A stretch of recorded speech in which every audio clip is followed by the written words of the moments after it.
Hi friends! Happy Words of the Day Wednesday again. Today I have a lot of words for us, but we're not going to focus on the meaning of the words.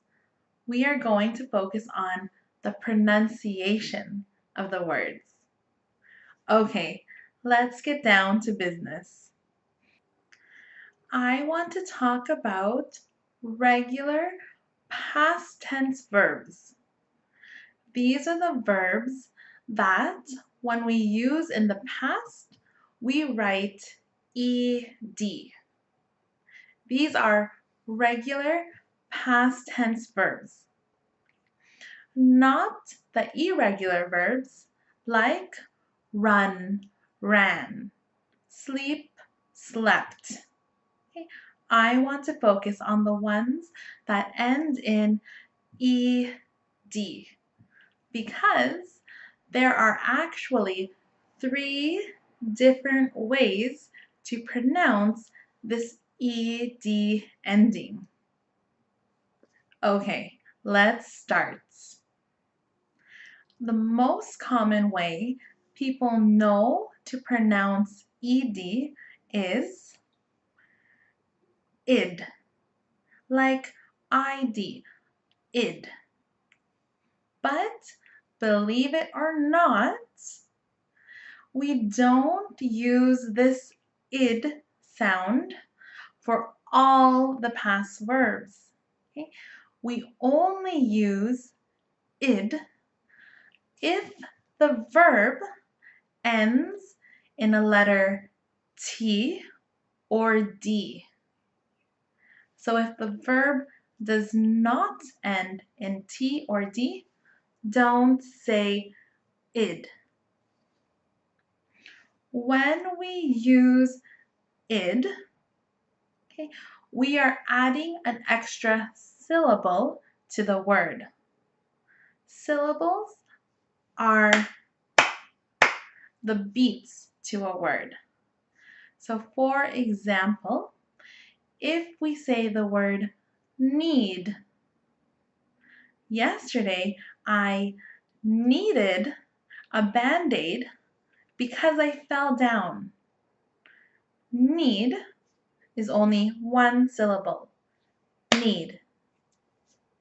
When we use it in the past, we add an extra syllable, id, needed. So when we use id, we add an extra syllable to verbs that end in letter T or D. For example, need and want, invite, needed, wanted, ended, invited. All of them have the id sound when we use in past tense. Okay, let's move on. Verbs that don't end in a T or D have a different pronunciation when we use them in the past tense. Sometimes it sounds like a T sound, t. Sometimes it sounds like a D sound, d. But for both of these, we do not add an extra syllable. Whatever number of syllable the word is, it will be the same when we use the T or D sound when we're saying it in the past tense. Okay, let me explain a little bit more when to use T or when to use D. T is a voiceless sound. T, t. When we say t, there is not a vibration. Our throat doesn't move. T, t, t. But when we use the D sound, d, d, d, d, d, we can feel that our throat is moving. It is vibrating. So D is a voiced sound. D, d. Try it with me. T, t, t, t, t. You shouldn't feel that vibration. Whereas d, d, d, d, you can feel that it's moving. Can you feel it? Do you feel the vibration? Okay, let's move on again. Now, let me explain when to use the t sound when we're using it in the past tense. If the verb also ends in a voiceless sound, for example, f, or s, or p,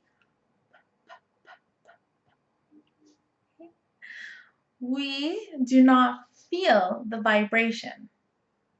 And we also don't feel the vibration when we're using the T sound. So an easy way to remember if we should use a T is by feeling the word a little bit. If there's no vibration at the end of that verb, also choose the T sound because there's no vibration.